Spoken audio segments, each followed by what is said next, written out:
Oh, most beautiful stars.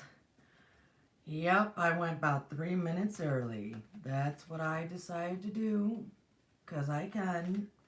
So, as everybody's filing in, hello everyone, you beautiful stars, you stars that shine brightly in the morning and the night. Whenever you see this, I thank you for watching. This is the Edgar Cayce Life Skills Studies, normally on Wednesday afternoons at 2 p.m. Eastern Standard Time. I am Courtney, the host of Stars of the Morning Light. Nice to meet everyone. If this is your first time listening to an Edgar Cayce life skill study here, they do kind of play off of each other because we're either going through his biography or we are going through some of his messages. The point of the Edgar Cayce life skill study is to bring what was in his life like 100 years ago, turn of the century, into the 21st century, right? He was born around the 20th century. I'm from the 21st century.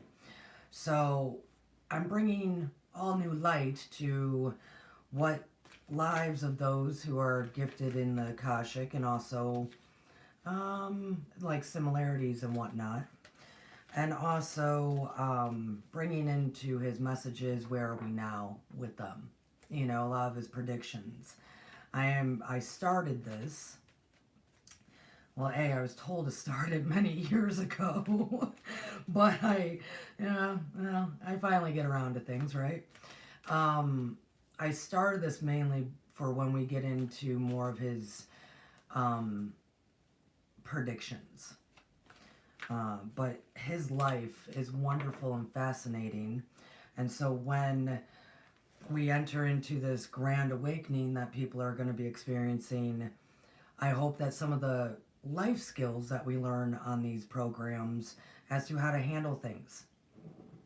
And do you have similarities within yourself related to Edgar Cayce? Now, is he the only one that's ever accessed the Akashic? No. Did he coin the phrase Akashic? Yes. Do I like his style? Yeah, I like his style. I was always drawn to him. So, also, when I go live, which is normally how I go about things, I'm live Friday mornings at 11 a.m. Eastern Standard Time, and that's usually some kind of hermetics, emerald tablets, some kind of esoteric something, occult something going on. And Sundays, usually at 2 p.m. Eastern Standard Time, I do a weekly Akashic message. Now, recently, it was suggested to me, and I love this suggestion, I will always take suggestions, that I break the Sunday weekly Akashic message up. I do 20 minutes of strictly like what the Akashic wants us to know, and then maybe on Mondays do 20 minutes of if I feel like I need to break it down for people further. And I like that suggestion. So I might roll with that starting this Sunday and see how it goes. I also have a great Patreon for those who are entering in, knowing that I'm going live. I have a great Patreon that beautiful community is starting to develop gifts and use their skills and communication to really manifest and hone in on stuff, and it's a great time. You can join us anytime you would like. We are a remarkable, loving, caring community. The link is in the About section. Hello, Shelly, Seeker of Truth 2. I see you in the chat. I do occasionally say hello to those who enter in the chat because I am live and I engage with the peoples. So, oh my goodness, I'm actually excited about today. Today for this Edgar Cayce study, before we draw a card, it is going to be a whole lot of breaking down what the Akashic is like. So, everybody's kind of been waiting for this, and I'm just out here doing it and nobody really knows yet, but once you see this, you will understand. So, today is his biography and a whole lot about the Akashic and how it works and operates and how certain individuals can and how certain individuals Well, there's a lot of work that needs to be done. So, in all of my live programs, we all energetically, even if you're watching this 5 days later, we're all pulling from a sacred geometry deck into the energies that we need in the moment or what serves the purpose of this message. Ooh, making me dig this time. All right. Oh, got one, folks. Hello, I saw Miss Susie come in. I almost called you a koozie, Susie. Maybe it's nice and cool up where you are. Number 13, coherence. The frequency of coherence supports our ability to harmonize the frequency of the heart with the frequency of the mind for the optimal ability to create the reality that we desire. Yeah, I'm pretty sure I know why this card came up. This is such a lovely card. And yes, I do get somewhat of a reflection off the light. I have tried to change the lighting multiple times, but this is a beautiful sacred geometry of coherence.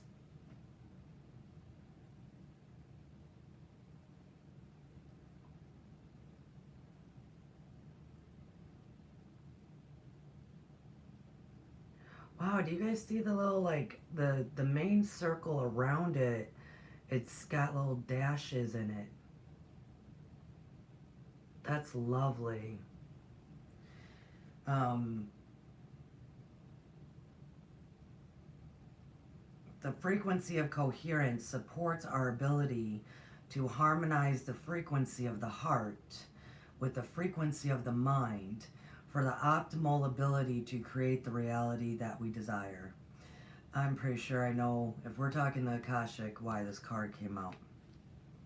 And number 13, what a wonderful number. Absolutely wonderful. Great number 13.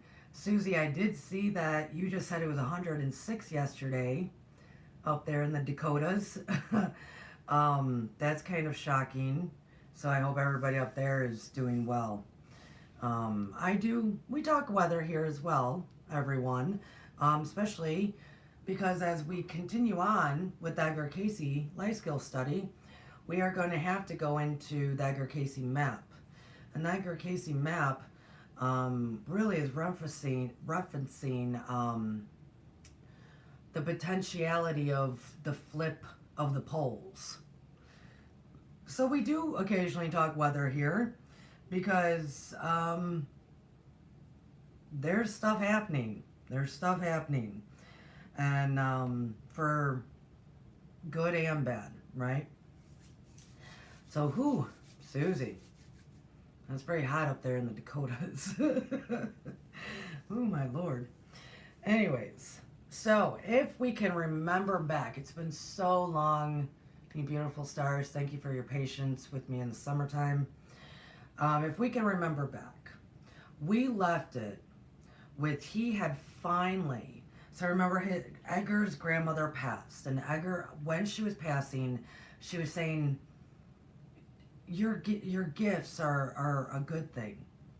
Your gifts are here for a reason. Your gifts are here to help people. And after her passing, he stayed on the property for a while. It was the old Cayce home. He also was helping with his mother because his father, he just fell out. If you need to know, go back and watch. But then he started working on one of his uncle's farms, and we left it with that dream that he had, with like the woman on his arms, and then the crystal pyramid stuff, or the golden pyramids that he's seen in the trees, and all sorts of things that he eventually realized that had nothing to do with like the future woman he would marry. That had to do with him accepting his gifts and the good he could do with them. So during this time, as he is accepting himself, and he's still a young man, he is only 16, 17, 18 in there, right? To our standards, that's to our standards today, we don't even let them drive cars until they're 18, really. Our standards today are vastly different, moving it forward 100 years. Back when a 16, 17-year-old man, he was a man. He was the head of the household. He was handling his business. So he was working at one of his uncle's tobacco farms. And one day, Spirit said, you need to go.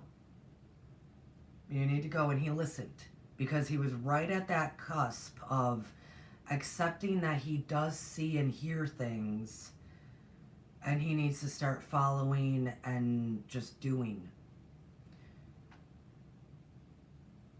We're going to come back to that.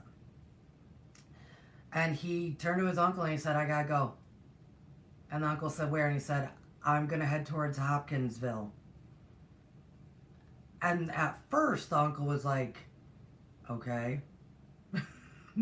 Okay.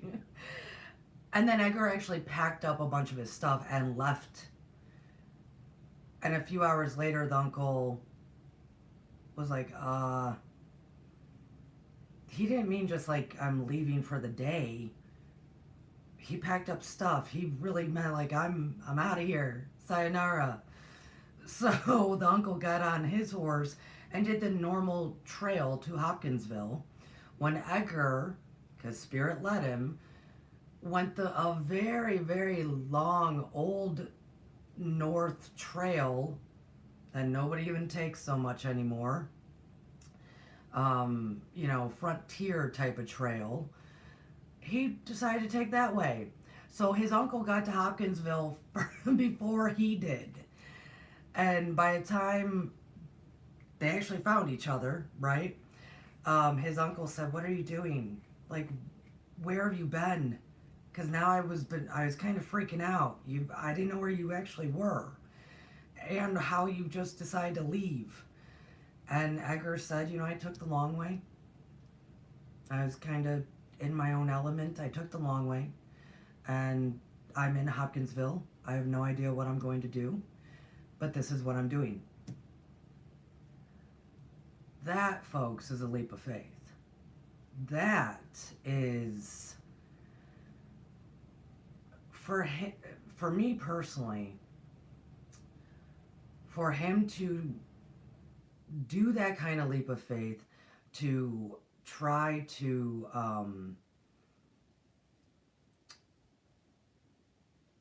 build that kind of trust. And I believe that's probably why he took the long way. Because in that long walk, this is adding 6 hours to his walk, okay? Miles. I'm sure, and it's not referenced anywhere, I'm sure there had to have been some deep inner working, deep building trust, deep talking with Spirit, deep being in nature, deep. This is a meditative form. This is meditation in motion, right? Because I will tell you, even though my guides, Spirit, whatever, has been trying to guide me from the get-go, it took years. It took years for me to trust. And I still, like I said, they told me 6 years ago to start this Edgar Cayce study. I'm in the habit of, I'll get to it when I get to it. Instead of just following what they say. So sometimes I do, sometimes I don't. It's going to go into the message later on about the Akashic. So for him to be so young, and for us, and to just start accepting and start doing and start walking, literally walking in the Spirit, is fascinatingly wonderful for me personally. We could ask ourselves, if we actually, and this is part of the life skills part, if we actually, all those little nudges that spirit kind of gives us, all those little nudges that we usually don't take or do because of this thing called doubt. And doubt is, remember, just the unknown. It actually is not fear, but because we attach it to fear, we believe it is fear. No, doubt is just the unknown. But imagine if all these little nudges, we actually did start following them. If you know who you're talking to and if you believe it is from Great Spirit. So he gets to Hopkinsville.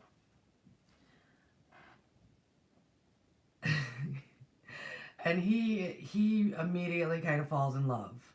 You gotta think, farmer, his whole life, farm, pretty much just sees farms, either the major farms or the Cayce farms. He doesn't see much. Now, yes, were they kind of in their small town, in Beverly or whatever, a small, nothing was there. There was a doctor, the town hall, his dad's general store. There wasn't really the bar where his dad went, right? The saloon. There wasn't really much there. He gets to Hopkinsville, and this is like, whoa, city. Is it a big city? No. It's still pretty rustic. But there are vastly more shops.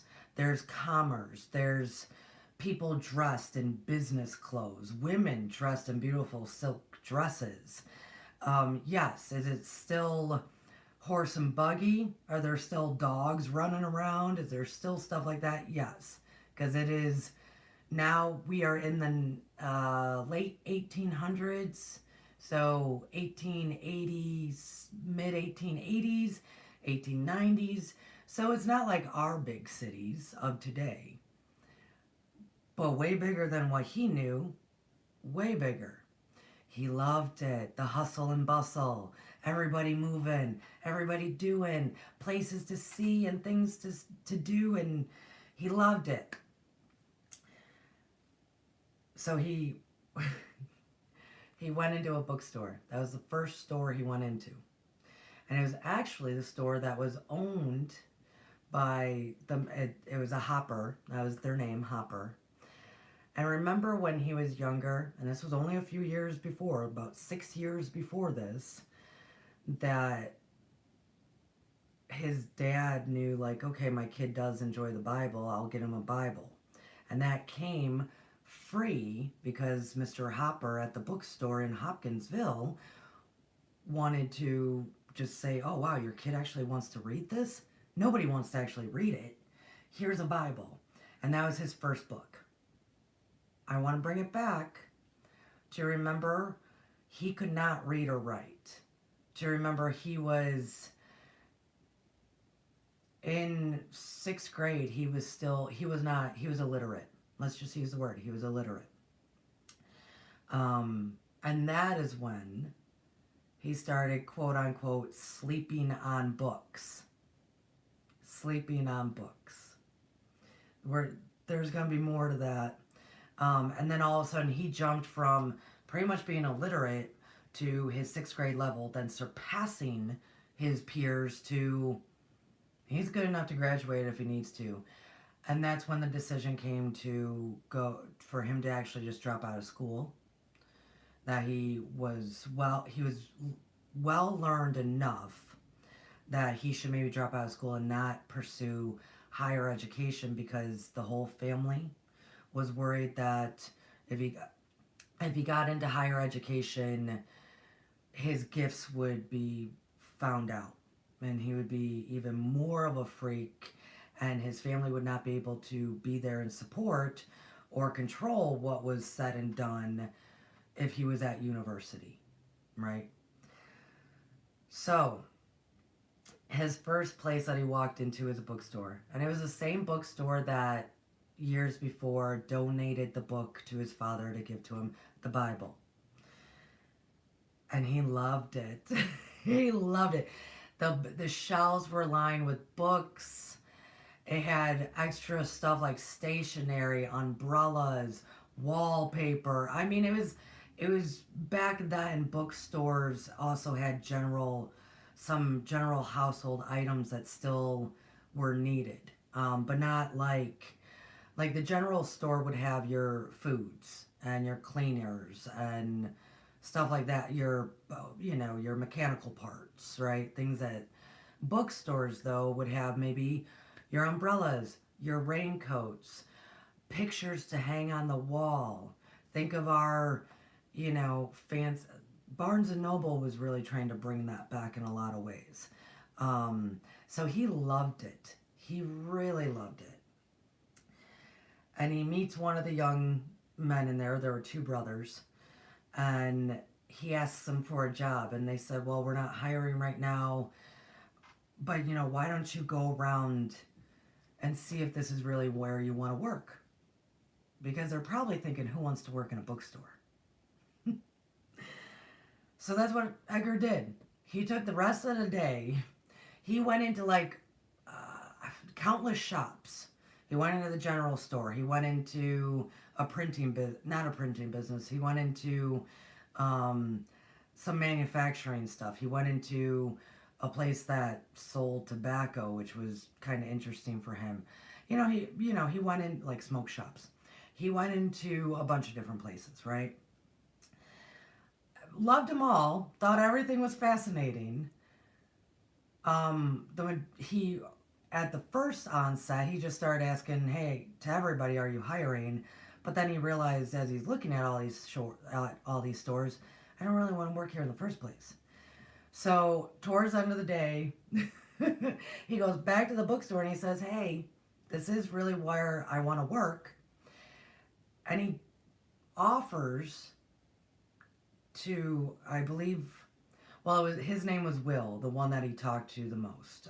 Will Harper, I believe. I can't remember the other brother's name right now. He said, "Listen, I want to work here. I am willing to work for an entire month free. So you can get to know me if you think I'm a good worker. And then we can go from there for an entire month." Now, this is back when you could, quote unquote, maybe do that. If you had saved up enough, a few pennies for room and board somewhere, or if you had family in the area to stay with. And this is great. I mean, this is back how it used to be. Try me out. This is where we get, in today's world, that 90 days probation thing. That 90 days probation. Because they'll say, we're going to feel you out. We're going to see how well you do here. And I will have to tell you, for me, moving 100 years forward, whenever any job ever said that to me, in my mind, I would then also, sometimes I actually would say this. Actually, I only did that once.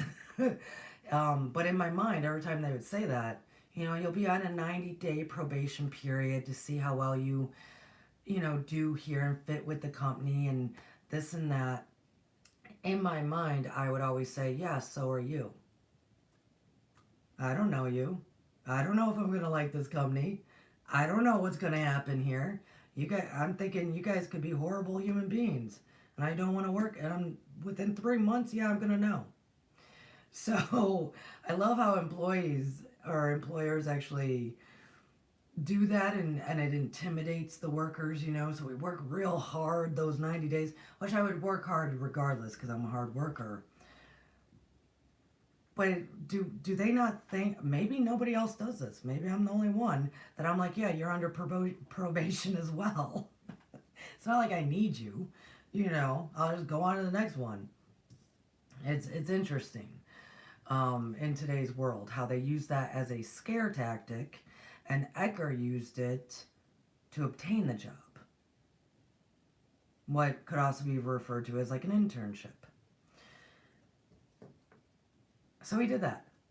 And Edgar would come in and they told him, first learn our inventory, which meant learn the books. Really. You don't need to learn too much of an inventory about umbrellas and whatnot. So Edgar would go in and he would dust everything, clean everything, you know, make everything nice and pretty, and then they'd be paying him to read, which is awesome. Which is awesome. Or sometimes sleep on the books. You nobody had come in for a few hours and he fell asleep on the book. He fell asleep on the book. This is more where that term comes from than any other time.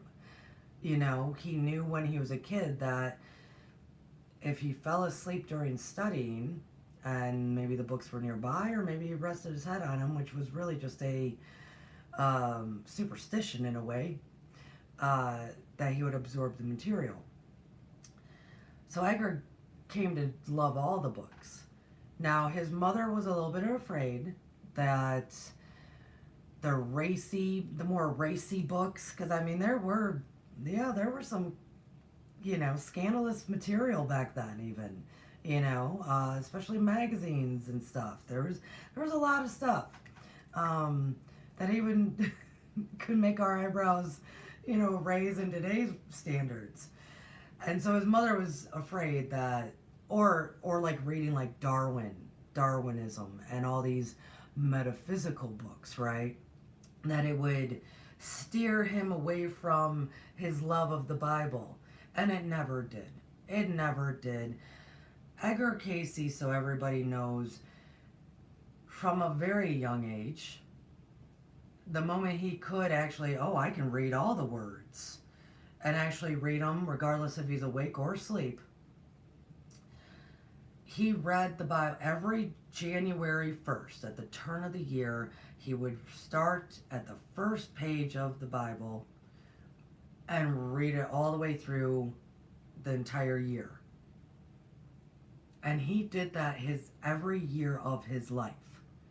No matter young, old, he did every year. I will tell you, when I learned that years ago that Cayce did that, I was deep in my Christian studies, which isn't that so many people don't associate Edgar Cayce because of his gifts. They don't associate him as a Christian. It's because he, in his own right, was developing a whole different understanding of Christianity. But in my deep Christian time period, and I learned that about Edgar at the same time, it's like I was studying Edgar and Christianity at the same time. I learned that he did that. I went, I'm going to do that. I'm going to read the Bible starting January 1st all through the year. And yes, I've read it extensively. And it does actually kind of can start shifting things. When you read it like that, when you actually read that material like that, and not read it because, or just get the information from one of the pastors. I mean, when you actually read it. I do want to say, I believe Edgar and I both read differently. That goes back to not the pineal gland. Everybody's obsessed with the pineal gland, but the pituitary gland. The pituitary gland brings all of the information in differently and filters it differently. So when I read, it is kind of like photographic memory, but I'm taking it in different contexts. I'm seeing a much bigger picture. I'm also seeing where the dots line up together with other materials that I've read. It's a different comprehension when I read, and it always has been. And I believe that's why Edgar and I both could not read when we were young. Because there was nothing that was going to be handed to us that was worth reading that way. Does that make sense? Both Edgar and I were illiterate as children. I did not start reading until about 6th grade. Edgar the same. And once the floodgates opened, we were picking up materials vastly more. I will also say, for me in particular, it was not that I could not read. It's that I could not actually prove to you that I was reading unless I read material and then I told you about it. I could not read out loud. I could not, there were a lot of things, but I could actually read, and I will talk about it in a minute. But for state testing, for teacher's sake, for a whole bunch of reasons, they thought I couldn't. But I will tell you, the librarians at the Waukegan Public Library knew vastly different. As I was an 8-year-old. We'll get into it. So he's working at the bookstore and he's absorbing all the books, all the stories. Oh, it sounds so good, right? The first month he worked for free, and at the end of the first month they adored Edgar so much that they bought him a new suit so he would look more presentable and feel, more part of Hopkinsville, which was, of course, not as farm in appearance, let's say. The third month, at the end of the third month, they started paying him $10 for every month. That was his salary, $10 a month. I'm going to repeat that. Us going 100 years forward, $10 a month. That was his salary for the next 3 years. That was what he made. And this would have been like, 1886, 1890, somewhere in there. Like literally the turn of the 20th century. He did so well. He did so well to the point that a very fancy dressed man came in one day and turned to Edgar and said, "Hey, what book would you suggest out of the, new authors or new series that are out, new publications?" And Edgar pulled one down and he started doing what I was taught in school and what most people do. It's called a retell or a recall of the book, of the story of the book. He did such an amazing job of retelling just by memory. And that is a random book of the new authors amongst all of the books. He was able to retell it that way. That man was so very impressed because he was the author of the same book Edgar had pulled down. Edgar did not know that. This was not when they put the pictures of the authors on the back cover or in the front. That was not a thing. He had no idea that that's who he was talking to. And he told the author's story back to him so beautifully and wonderfully that author said he informed him of who he was, thought he did the most amazing sales pitch, right, for his own book, that he said, "Listen, I'm doing a lecture down by the university in Hopkinsville. Why don't you and your bosses can all come, free of charge, free tickets." He was highly impressed. At the same time, too, Edgar kept going. He was going to church in Hopkinsville, and Hopkinsville just got a new, pastor that, you could think of it as one of our mega pastors, or a big name pastor. Let's say one of them moved into Hopkinsville, whatever their big names are. One from today's world, right? Moved into Hopkinsville, and it was drawing people in from all over just to hear this man preach. Well, Edgar, because he knew the Bible so well and he believed what was in there, they invited him to start teaching a Sunday school. Edgar was so good at actually teaching from the Bible that there were at least 38, 40 people in his Bible study, which for us maybe right now that doesn't seem like a lot. This is still a small town. This is still rural Kentucky. This is still the turn of the century. Like 38 people or so, that's a big number for Sunday school. Um, and we are going to have to remember this when we start talking much later on.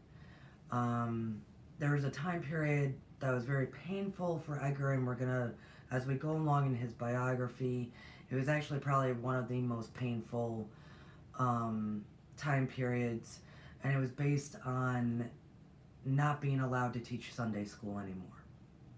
And so when we get to that part, it really stems from such a young age. He was 17, 18 years old when he started doing this and was doing it so well and so good. Here's the thing. In Hopkinsville, the actual bigger city that he went to, out of Beverly, out of all the farming communities, no one knew who he really was. No one knew he was the freak of the farm. No one knew of his gifts. He could just be that kind, gentle, smart, intelligent, God-loving human being, man in Hopkinsville. No one knew of what else he was capable of doing. At least right now. Okay? And I kind of want to stop there because it's going to start going into some other areas, staying with the bookstore, but it's going to go into some areas that, that we can put that into next week. I want to bring up that concept of being able to take in information differently. And I do, like I've said in these videos, and I've had listeners send me emails about the pituitary gland or concerning someone else that they know going on with their pituitary gland. And I did put it out there that beautiful stars, a lot of people are worried about the attack on the pineal gland. I will tell you, no matter how much we in ourselves, unknowingly, because of what we eat, what we do, what we take in, the lack of using it lifetime after lifetime, may our pituitary gland not be activated? Yeah. May it be,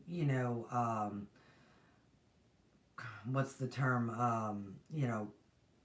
Calcified in a way. That just means your antennas are not really moving about. They're stale. Can it be stalemate in a way? Yes. But I have to inform everyone, in my humble opinion, any actual quote-unquote attack on us humans is not actually going to ever affect our pituitary gland. That technology is not present, nor would it ever be able to. Our pituitary gland is connected to our star consciousness, which we're talking about on Fridays at 11 a.m. live. They can't do anything to it, is what I'm trying to say. But what they can do is they can attack your pituitary gland, which is what, when you take in all the information that you're reading, all the information that you're seeing or hearing, it is what actually filters everything. It is what it is what decides what goes to your subconscious, what goes to your frontal lobe for the feeling of the meaning of things. It is what tells a whole lot of the rest of the body how to make words, say words, all of it. It is connected to our comprehension more than people are even aware of, because we are still thinking it is vastly only an organ or a part of our brain. I mean, sorry for using the wrong term there, but we seem to not acknowledge the power that the pituitary gland actually has. And it is also, in my humble opinion, myself and a few turn of the century old school psychics, really good ones that don't get the recognition that they need anymore. I mean, I will go into it eventually at one point. They will also say it's all about your pituitary gland working, or your pituitary gland working along with your pineal gland. Okay? So with that being said again, and I'm going to probably keep saying that, another big reason why we're here doing Edgar Cayce life skill studies. And remember, his got activated because of all of the head injuries. He might have been born that way, but really the head injuries do create the kind of what I call the activation of the pituitary gland that then works alongside with the pineal. So, and at the very end of this, we're going to do our technology wipe. So with that being said, I believe possibly, I don't know, but if Edgar was in the same boat that I was in, which he might have been, that all of the material when you were a child, and I mean a child, grade school, first through fifth grade, all the material that is presented to you to learn how to read was worthless. And for people that were like Edgar and I, Edgar was that child, remember, who already had a comprehension level that at the circus walked away and everybody thought he was lost because he's standing in the parking lot talking to an adult to make sure if they're okay, because he could tell and have an adult conversation with them about how they were doing. This is a kid, Edgar Cayce, who grew up with domestic violence, a father that was just worthless, but it could also sit around with all the adults, and none of them were bothered by him. This was also the kid that the doctor that worked next door, who hated having kids around, really loved having Edgar's presence because he was not of the normal kid. He was comprehending and talking and communicating at a different level.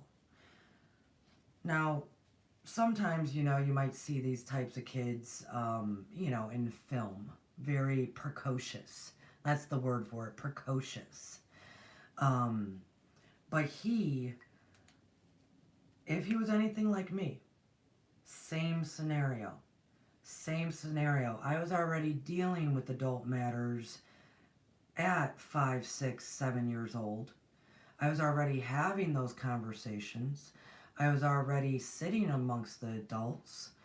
So for us to be intrigued enough with C-Spot Run, or really any of the material for the most part, and I will say, I'm grateful that in at least 100 years later, we did have some good authors that touched on bigger, heavier subjects for us children with,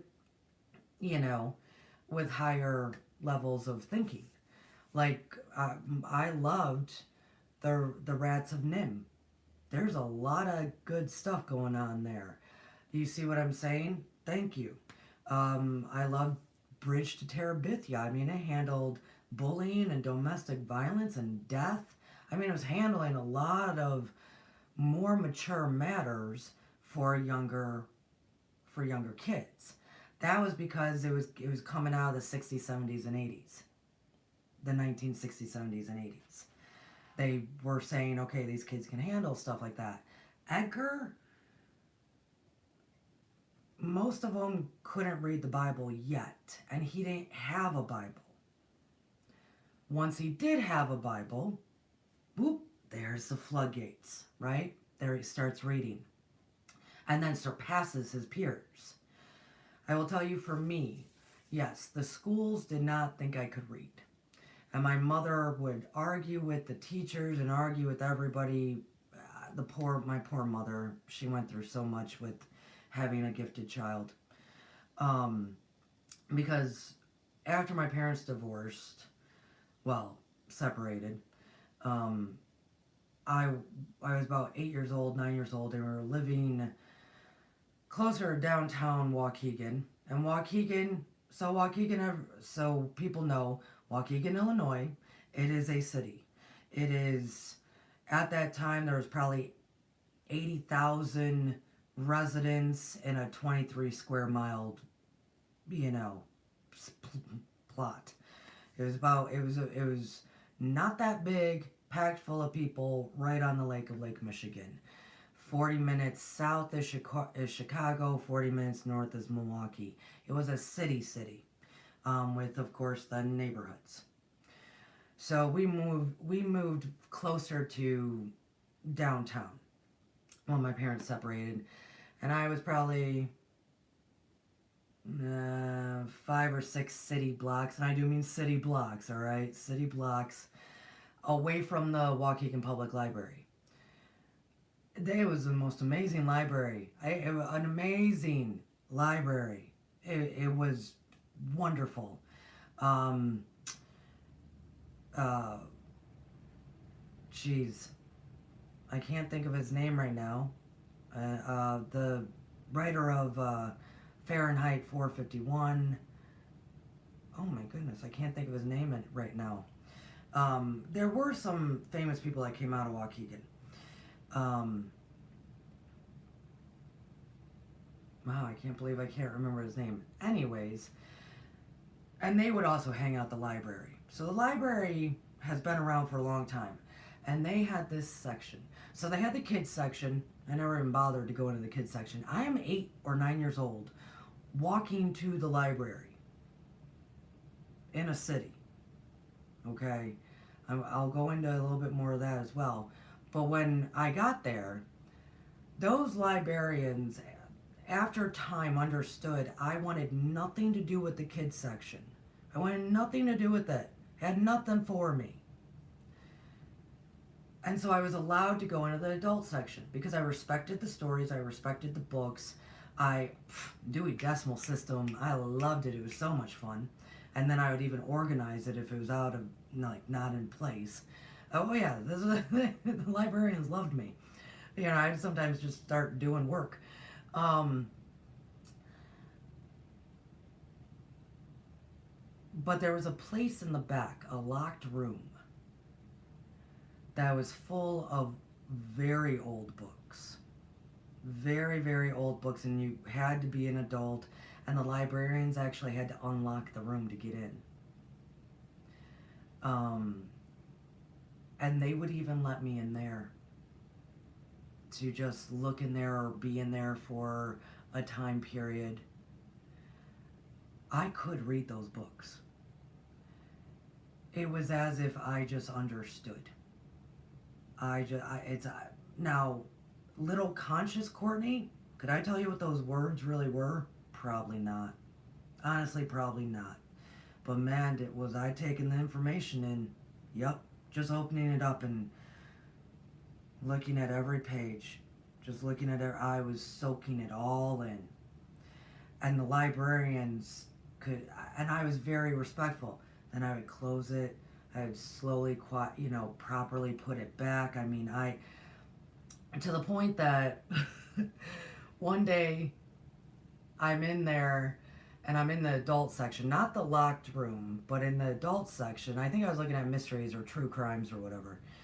And a new librarian came up and she was like, "What are you doing here? You can't be here. You can't be here." Especially because I think I was looking at serial killers, And I went, "No, I can be here. I'm good. I can be here. I'm cool. Don't worry about it. I can be." And she's like, "No, you better get in the kids section." And she's like forcing me into the kids section. I marched my happy ass right up to the front and turned to one of the librarians that knows me, knew me by name. I knew her by name. And I was like, "Hey, you better tell this one I get to go where I want. Like, I'm not going to the damn kids section." And she did. And she kind of turned, she then took that new librarian aside and went, "She's like a special case." Like, we don't know what to do with her, but we appreciate her for even loving books. And I loved them, guys. I loved going to the library. And at the same time, the school thought I was completely illiterate. If you tested me, I'm not testing. Everyone thought I couldn't read. I was reading real differently. I was reading as if I already know what all this means. I already know what all this means. And I definitely had no interest in any of the stupid kid books they were putting in front of me. So I have a feeling if Edgar had had an opportunity of a Waukegan library, he would have been probably doing the same thing. The equivalent of sleeping on books, quote unquote. I can still to this day go through a book. I've got it. I've got it. So it's a different comprehension, and I do believe it's because of my pituitary gland. So I had to bring that into play, guys, because it really affects the concept that people think about how Edgar just kind of, slept on books. That is not the same. It's not exactly. But once the floodgates were open and he had some good material to work with, all the stories in the Torah, really, he loved the Old Testament, something enriched of story. Yeah, it just came over him. I wanted to bring that up, not because this is not to gloat. This is to really also remember we're linking things up. We're linking things up to signs, similarities, things that do tend to happen with gifted kids, and or if you might have similar aspects, right? Not everybody's a reader. Not saying that you can't access the Akashic. That's not what I'm saying. If things like that are happening, there might be a reason. So, and I really did love those books. In that locked room, the history books were profound. I will even tell you, they had old spiritual books and witchcraft books, which I was like, whoa. But it was from this time period. Remember the spiritualist movement? That's when all the occultists were writing books and doing this and doing that. Those books, they were in the locked room at the Waukegan Public Library while I was growing up. I went back later as an adult, and many of those books were not there anymore, probably because they were now very too old. 20 years later, and maybe too many hands were touching them. Hence, though, I was already reading about the occult and taking in all that stuff at a young age. And then I would sit around with adults and have conversations. That's the type of kid I was. That's the type of kid Edgar Cayce would have been if there was such a thing for him available. In my humble opinion, okay? That is a big sign, though. Stories.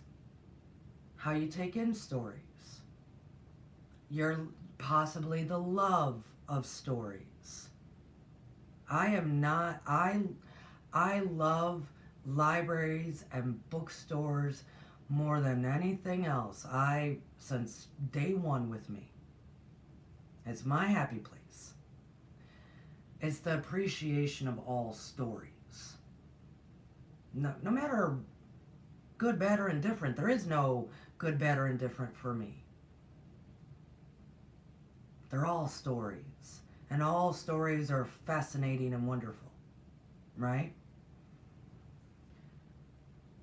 That is a part of the Akashic. And I'm going to be honest with you folks. When I first started doing the Akashic, and even since I've been broadcast here, I trained from a bunch of materials, and I trained myself, and I worked with the Akashic, and it was as if I was entering into a library, right? And I had to retrieve people's stories, but I will tell you, throughout the years of doing it that way, and I've been doing Akashic readings successfully. I mean, I was always doing them really, but for profession purposes, um, and help, service to others purposes. Um, I think I've been doing them now for 5 years. And then prior to that, I studied for 3 years. You know what I mean? So it was always for me that I did actually enter like into a library, and I would have to retrieve your story. And through all these past, 8 years, I kept going, that's not how Edgar did it. That's not how Edgar did it. Why is it gotta be this way for me? Oh man, so jealous of Edgar in my human form. Oh, why didn't Edgar have to do it this way? It seems so much more difficult. Well, since my week of silence this past March of 2023, I don't do it that way anymore. I literally, it looks, feels, and is just very similar or exactly how Edgar always described it for himself. And even more so. There is no library for me anymore. There is no books and get your story, and there is no atmosphere of that anymore. I am in the I am in the frequency to receive the information from the center of creation. Really, I mean, it's an amazing thing. But so for all those years, I kept saying, why did Edgar get to see it so differently? And it was so easy for Edgar. Why did Edgar get to, what's all this process that I'm going through? Well, I will tell you, clearly, as you all might know, it's 100 years forward. And also, how I open this message today. Edgar, at a much younger age, accepted his gifts and worked with them, not against them. I spent a lot of my life working against them. I still, like I said, don't take direction all that well. Guide, spirit, regardless. I don't take directions all that well. So it did take me much longer to move into the frequency of where Edgar really was. So bless him for that, right? Bless him for just being a faithful steward of helping humanity with his gifts, right? The Akashic, though. So it doesn't, regardless of how I see things now, and how Edgar didn't really see things, it's receiving the information. You might see, you can see the storylines, you can see the frequencies, you can see, what's happening, past, present, future, you can see it all, but it's not the same as like, here's your book, right? Not the same. That's how he could do it, and he would receive the messages. That's how I do it now, since March. With that, though, the Akashic is stories. If we really want to break it down to its most basic thing, it's just stories. It's just stories. That's why I always say, it doesn't matter if I'm using the Dorel Emerald tablets to get my point across, because it's a great story. Is it the actual tablets? No. Neither is any of the stuff coming from Hermes, really. All stories are valuable. All stories are. All stories can be used to teach. All stories can be used to learn. Your life is a walking story.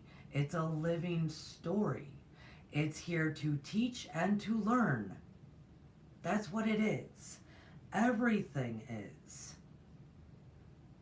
Everything is. And you can even bring it into, say, hermetics or physics. And this crystal is here, right? Because as I'm holding up my crystal apple, I always use this as reference for people. I have my crystal apple. It's here because I perceive it, because I see it, because I observe it, right? That's why it's here. I can touch it. It's tangible because I can see it. Because I can see it. This crystal apple, tangible object, it's got a story. It's got a story. It's got an amazing story. I know its story. I know who gave it to me. I know why they gave it to me. I know how I've cherished it since. It's got a great story. That goes for pretty much a whole lot of what is observed that is sustainable. Your story, my story, all of this is stories. And stories have a beginning, middle, and an end. And they're just series, sequences, events happening. Can we change it up at any time? Yep, we do all the time. All the time. Is nothing written in stone? Not in the waters of creation. This is why, every ancient text refers to creation with some kind of water attached to it. Now, don't they? It doesn't matter if it's Nordic, Native, Hindu culture. It doesn't matter. African culture. It does. Hermetics. Bible. Oh my goodness. It does not matter. Creation, water, the water of creation, the waters of creation, it all references water. When has water ever been stone? That is how much our stories, trust me, I stand right in the middle of it. This is how much our stories can change. This is how much we write our stories every day. Every day.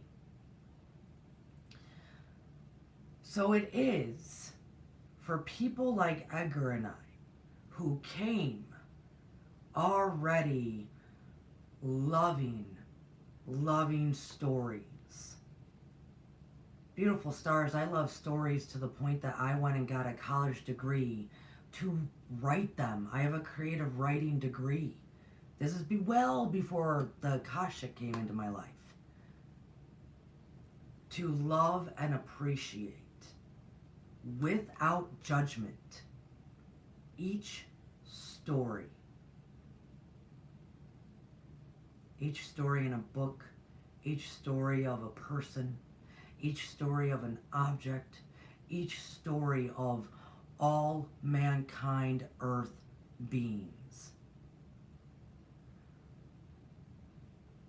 To take those stories in differently, to love those stories for just what they are, without judgment. That is what is truly to access the Akashic. People think it's so much more, which it is. We will eventually get into the frequency of it all.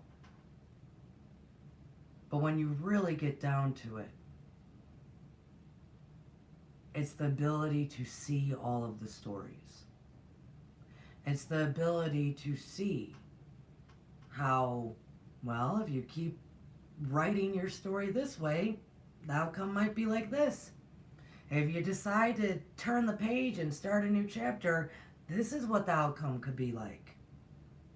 because nothing is written in stone. We all are creating. That is an element for those who desire, who want, who might think they can access the Akashic. That element has to be in place. I will hands down tell you and confirm that.